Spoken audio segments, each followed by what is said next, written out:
Okay, we're going to talk about the case and the essay that you guys had to write. So this is the Buses for Democracy, which is a case that I've taught before and really like a lot. I think it can be used on many different levels for different business topics. I think it's also pretty inspiring, and to start, I found a short video which talks a little bit about it, which I thought you guys would enjoy, since it will put some faces and names together and give you a bit of perspective on the case.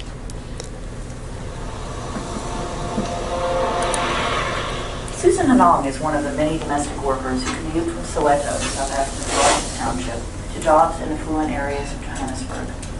She used to take two crowded and often dangerously driven minibuses. She now has a cheaper, safer option. I like the bus because it's comfort. These people for taxi sometimes they're shouting us. They say, you people, oh my granny, just move, you know, always there. So in the bus you just get in, no one can shout you. That's why I like the bus now. For the last few months, Mrs. Hanong has used South Africa's new Bus Rapid Transit System, or BRT. Launched in August, it's designed to speed lengthy commutes created by apartheid-era segregation policies that force blacks to live far from white employers. But the Rea Vaya is behind schedule and far from finished. It's run into distinctly South African obstacles. Elements of the black-owned minibus taxi industry, fearing the bus's threatened profits, have resisted, on occasion violently, while some white suburbanites have objected to proposed routes through their neighborhoods. Residents are saying that we're not having buses going past our houses. When these are enormous buses, they're not taxis, they're all buses. Our concern initially was the haste that they were committing to this project by June 2010 for the World Cup. Hello? I mean, you're prepared to compromise all this for a World Cup. Yes, the World Cup is incredibly important to this country, and there's so many, it is so important on so many different levels. But, you know, the World Cup comes and goes. It's only 6 weeks, or 5 weeks, whatever it is. And, you know, we are going to live with the aftermath. City officials admit the BRT will not get to Sandton in time for the World Cup this June, and offered no firm timetable for when the buses will ever reach the rich northern suburbs. Mrs. Hanong's bus ride ends for now in town, where she transfers at added cost to the minibus taxi to finish her journey.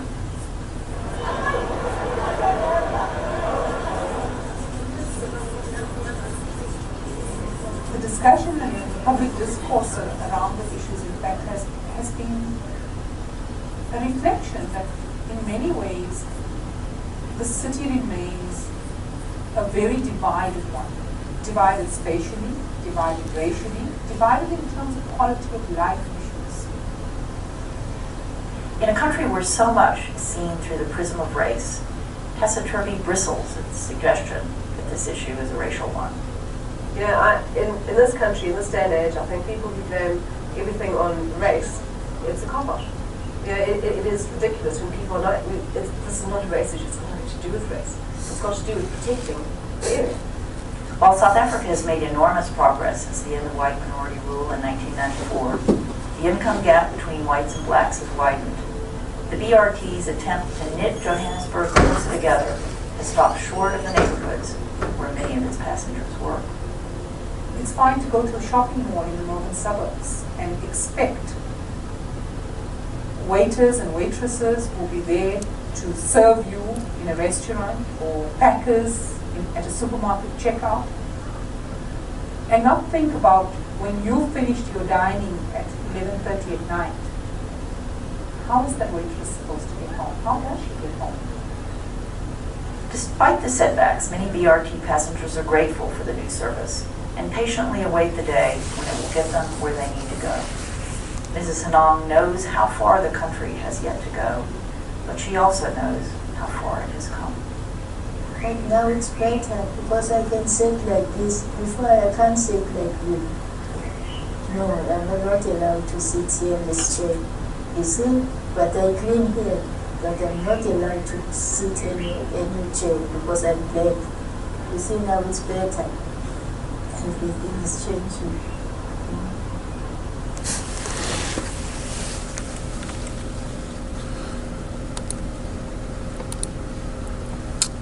Okay. So what do you guys think of this case?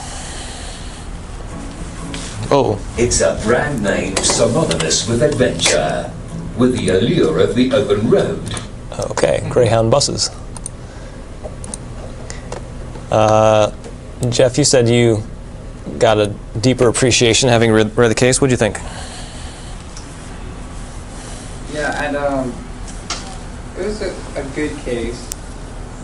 I thought it could go a lot of different ways. I didn't realize that first time reading it through that the opening paragraph and conclusion were talking about the same day. Oh. So I thought there was 2 different shootings. I was like, what? So then I had to reread the case and kind of look at it again. Yeah. But no, it posed a lot of different problems ones that I hadn't really thought of. And it was interesting to kind of watch this journey as Eric is going through this, and his eyes are being open to different problems and different things. Specifically, like he starts out with having a taxi himself, then he gets to 3 or 4, and he's doing pretty well for himself. And then like it kind of clicks one day after being kind of nagged and drawn to these different places, like, oh, if I do this, I can have a greater impact on the actual people of my area, as opposed to just like allowing me to make a good living. Yep. And that was like, oh, like, aha. And you can kind of see that eureka moment for him. I thought Right. that was cool. I enjoyed that. Yeah, absolutely. I think it's interesting. Reading, I mean, you used this case last year, so I already kind of understand the thing, but reading it again made me realize, how impressive Musa G is. Actually. I feel like we should write a paper on her. Yeah, we could have definitely used her as the same case. She had to get 2 people who hated each other to come together. She had to kind of get these people who don't want to ever meet with the government to meet with the government, and not just meet with the government, have them agree with the government's vision. So she got buy-in on all these levels. Yeah. And I mean, at the end, how she laid the hammer at the end, and so I don't know. Got more impressed with her. Yeah, no, I mean, she in many ways she is more the hero of this story. I thought Eric was a better character to focus on because I think we see more this shift from warrior to diplomat than we saw with her. She was already at that level already. But yeah, Alex. On that, I was going to touch on how he had to create change while keeping the trust of the people that he represented. He slowly came around to the idea of interacting with the government, but for so many of them, especially in this particular scenario where their interaction with the government and authority to that point had been exclusively negative, being able to balance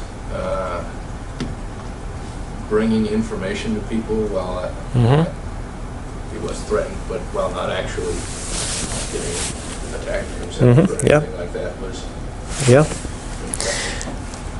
Yeah, no, I mean, think about this guy. He was so afraid that he needed to have secret meetings.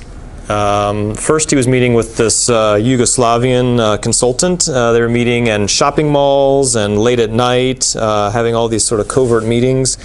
And then he needed to have a conversation with the top 6 taxi group, who they were mortal enemies, and he said his constituents wouldn't even allow for him to have a conversation with these guys. He took a lot of risks. I mean, and in this case, you get the feeling that these were life and death risks, that this was street justice. So this guy's pretty impressive. I think some of the techniques he used too were cool, where he took groups of people, instead of like having a meeting of his entire association, he would meet with pockets of them at a time and try and convince small groups, which was good. And then also with those early meetings with the consultant, doing all of his homework before he coming up with how to package it to communicate those ideas to people that convince of the change. I mean, both Eric and Mushani, I mean, you definitely get the feeling that they ended up being pretty skilled diplomats. I mean, they really used a lot of different techniques. They used a lot of different sound judgment. They knew their constituents. They knew what would be acceptable. They knew which wouldn't work. They knew where they would get in trouble. And you know, it is very impressive on what they were able to do. Yeah. I have a question because Yeah. so it seems to me like, so when I'm looking at this, Eric sounds like he's the target of diplomacy, right? Like people want to be diplomatic to him to convince him and to get his people on board for this. So of course they're whining and dining him, and like they would take time out to meet with him and all these things. But I think the harder task for Eric in this situation is, you know, he's convinced of this idea, but he needs to be diplomatic in some sense, convey the diplomacy to his people and convince them of the necessity of this. And I think for him, that might be the heart of diplomacy in this situation. Yeah, that's right. And that's why we use this case in the change class, because that was a classic example of how, you know, as the leader of an organization, he's the head of, what do they call it, as a GR, you know, the Greater Johannesburg Taxi Authority. You know, he knew where they needed to go. He knew that resisting the government, that standing in opposition, you know, that wasn't going to be the long-term solution. I mean, A, it just wasn't going to work, and B, here was an opportunity for them to really improve, you know, the society.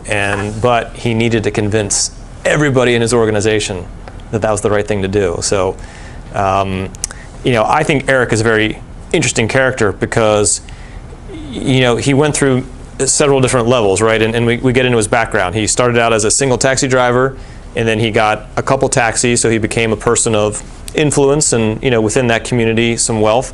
And then I guess it said that he became a representative in this local taxi company. This was the Zulu, you know, the group of Zulus.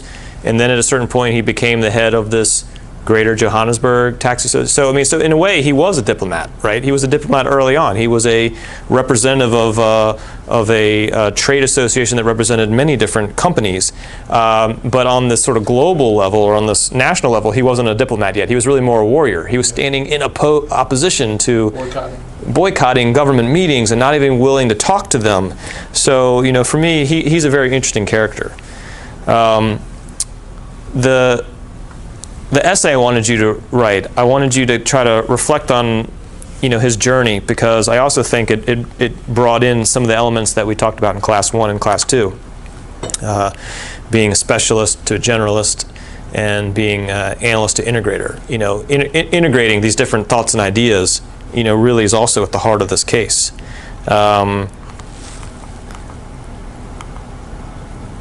You know, so this was one of the questions that I posed. You know, early in his career, Eric was both acting as a warrior and a diplomat. You know, give some examples. And I think we just sort of talked about that, how he was being a diplomat with the local Zulu groups, but at the same time being a warrior by boycotting, you know, these big government meetings. You know, what was his initial reaction to the bus rapid transit concept, and why? Basically the same thing we've always done. He didn't go to the first meeting. But in general, I mean, what was his? He said he wasn't interested because it was too abstract.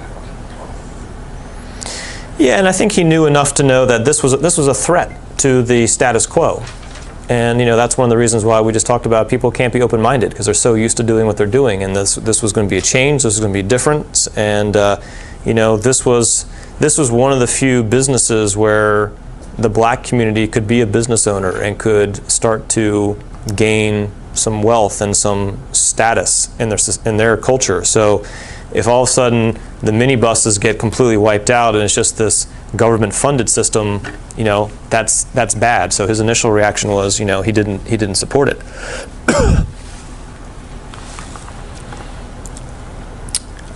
So I thought this was an interesting kind of question to pose. You know, did being a warrior and being in that mode, did that get in the way of his shift? Did it take him longer to get to that diplomat by being so ingrained in the warrior mode? What do you guys think? I mean, yes, and naturally, because you were it's in the warrior mode. You're us against them. So you see everybody as kind of against you, and you're protecting your interests. So he knows the interests of his people, and so when he met with them, he's like, no, we don't want structure, we don't want any regulation or control, we're good. So that was preventing that openness for him to be more open to accept the idea and see, like you guys talk about, like seeing the bigger picture and seeing the long-term goals. And is that a good lesson? A good lesson for us in our organizations and in our life, that when you're a warrior and you're fighting, I mean, ostensibly you're fighting for your company's best interest. You're fighting for what you think is right. You're fighting for some value system or ideals that supposedly support your organization's goal. But at the same time, when he really stepped back and thought about it, he realized, no, this is the wrong thing. That the path toward freedom of mobility and the path toward getting people out of poverty is more this other system. So I would argue this is an important lesson, is that you need warriors, and it's good to be in that mode from time to time, but you also have to be able to take a step back, and I think it took him a long time. The article really stresses this, I can't say his name, Darko Skrbinček, this transportation consultant who read this dense report, and he saw that this was a major change. And if I quote from the case, he says, he says, I read through the report over the next few days just to realize that this was a huge thing. It was not a normal project. He encouraged Eric not to dismiss the project. I told him, Eric, this is a big thing. I asked him, who are you, Eric? What ambition do you have? You are a taxi man on your own. You have 3 or 4 taxis, and that brings you some bread and butter on the table. But have you opened any opportunities? Where are you leading your members? I mean, that's really, I think that was the trigger that really started to inspire Eric to go through the shift, take a step back, and see the bigger picture. So, in this case, I don't think he may not have even gotten there on his own. He needed this external influencer to open his eyes. Yeah, I thought the Minister of Transportation said something that was also impactful. I wrote it down. Democracy is not about the right to vote. It's also about the freedom of movement. And I felt like those 2 quotes were very impactful for Eric in his journey. Absolutely.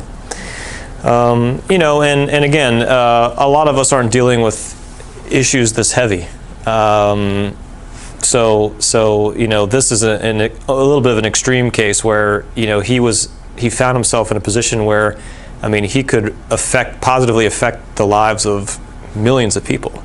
That if he worked toward undermining the system, then maybe it never happens.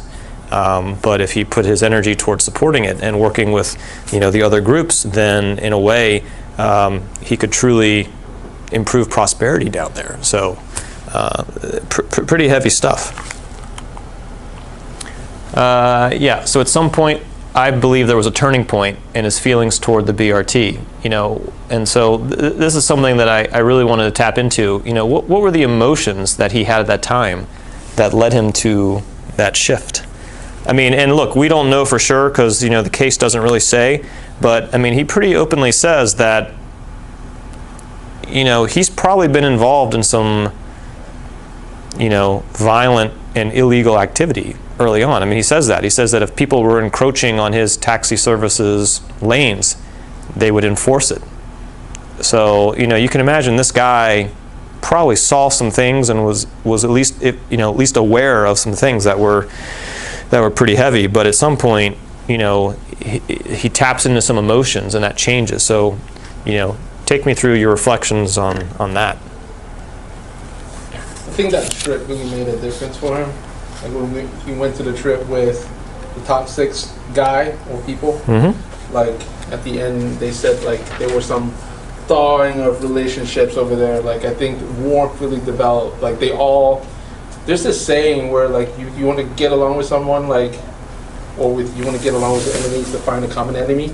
I think both of them kind of came together and saw a collective vision and kind of dreamt together of a better future for themselves. So they came, there's this warm get-together after that, and then they played that little game at the end.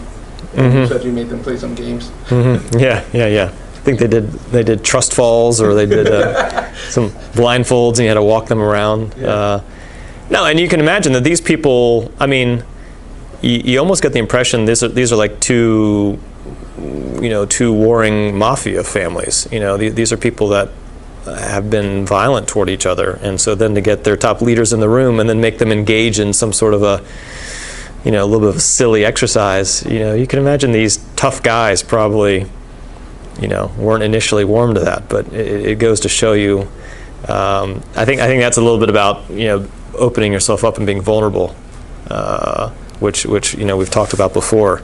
And so again, Mushani, I mean, good on her. I mean, this was a heavy crowd to be working with. For me, I highlighted the passage. Eric began to realize that while this was a business opportunity, it could also transform the lives of many people. He reflected, we had gone already from the federal structures to the taxi councils. For me, that was about the liberation from bondage of the system of lifetime presidents. I realized that if I support one liberation move, I also have to support the next move. If it works, people's lives will improve for the better, and businesses will open up and become better. I also thought about history and realized there was no liberation in the world without casualties. So I thought, if I die, let's hope it is quick. And if I survive, I have put my foot down and support liberation. So I mean, he was aware that he's risking his life on this. But he knew that he needed to support something that was bigger than his selfish interests, for his taxi and his taxi company. This would be good for everybody. But if we read on in the case, we do see that some violence breaks out. The case ends there, doesn't really go on more. But if you were Eric and you got that phone call and you hear that there's shots, someone's been shot, what do you do? How do you handle that?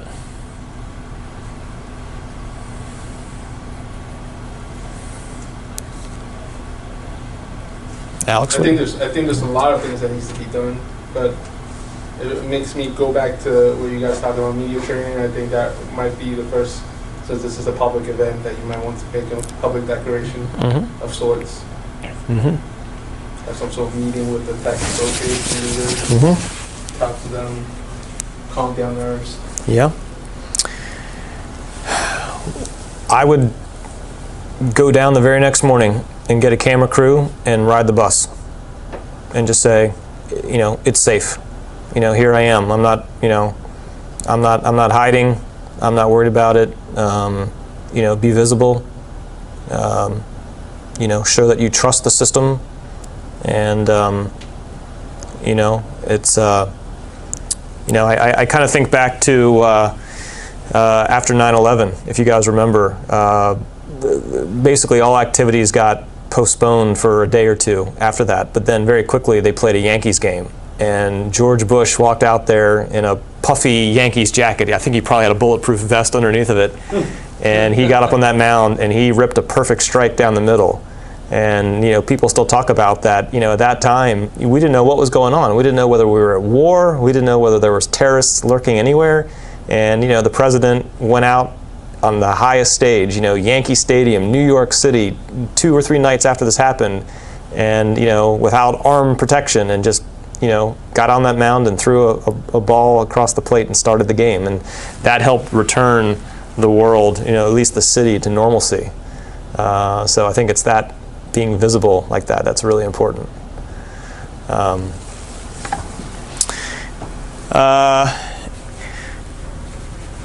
my clicker? How do you balance that return to normalcy with encouraging more violence? Because I feel like there's a lot of taxi drivers, a lot of them are really upset. Like, how do you balance, like, hey guys, get back to normal, versus like provoking more violence and things like that? Well, I mean, I think I think there probably was an element of people that, of course, weren't happy about this because, for whatever reason, they just felt like, the government should stay out of it, or that, truly this was going to be a negative for the taxis. And I think the group tried to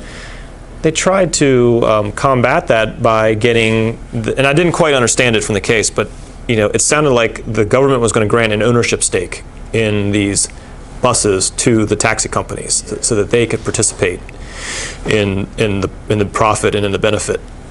So, I think they were trying to proactively or preemptively, avoid that.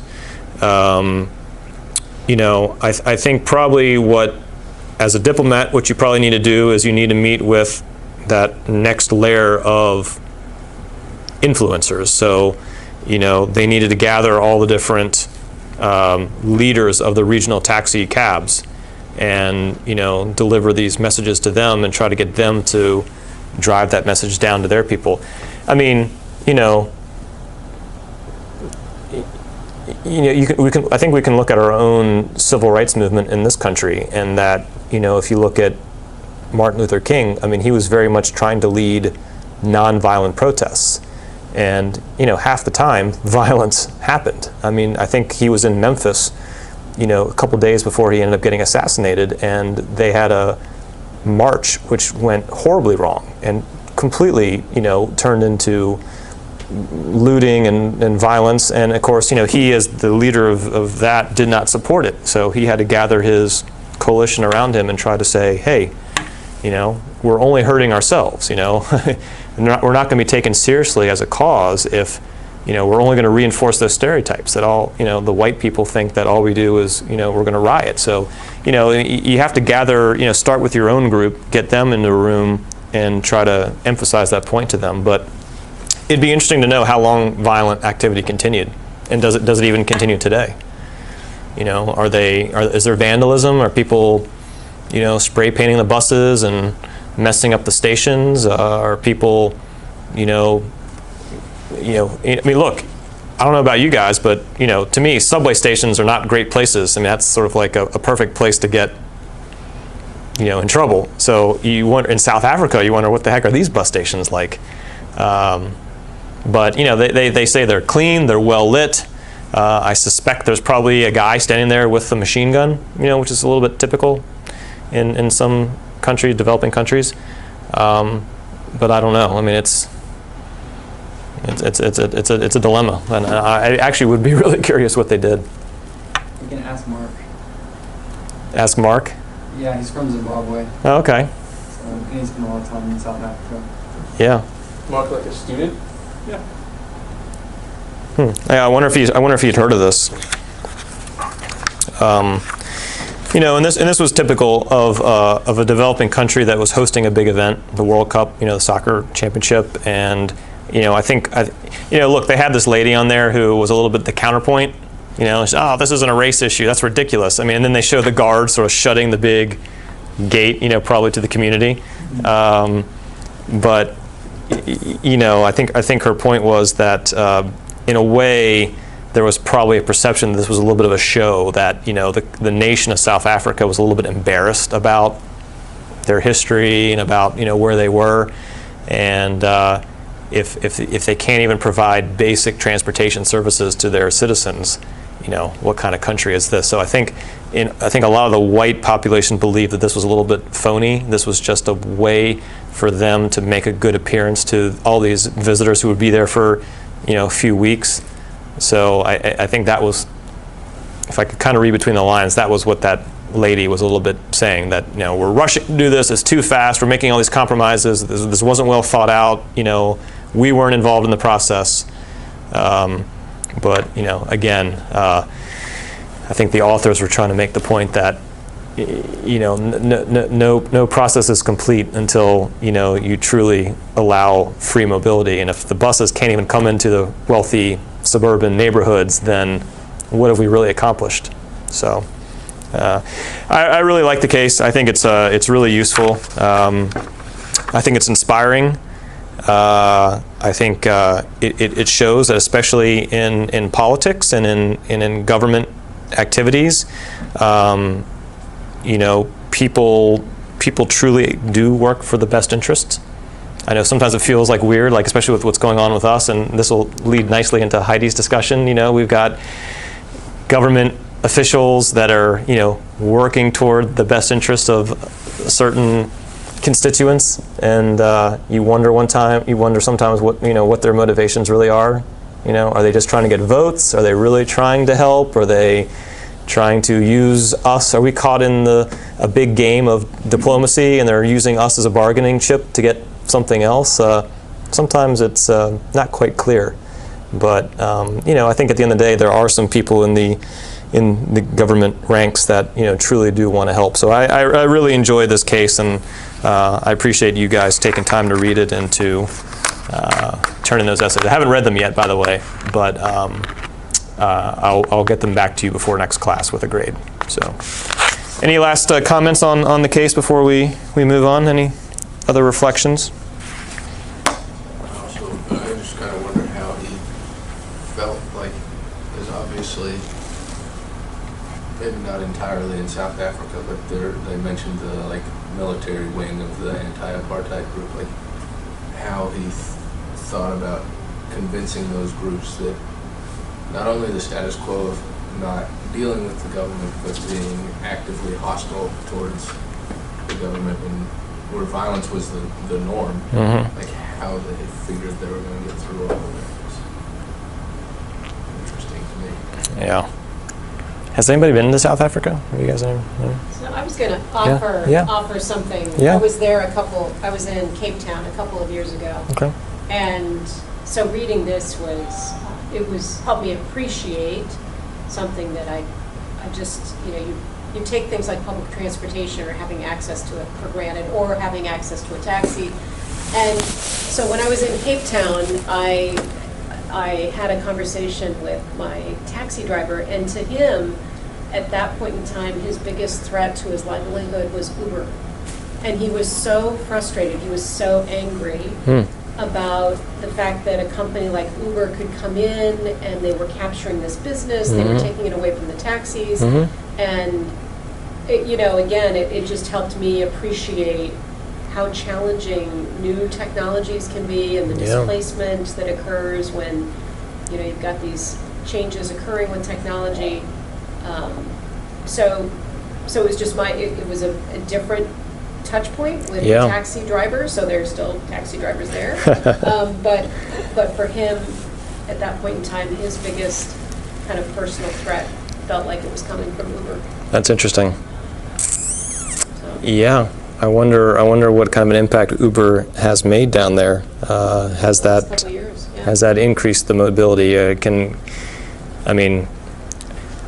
I assume the taxi you were in was a little bit more like a sedan. I mean, it wasn't one of these minibuses, was it? It was not a minibus. Yeah. It was, I know it was more of a sedan vehicle.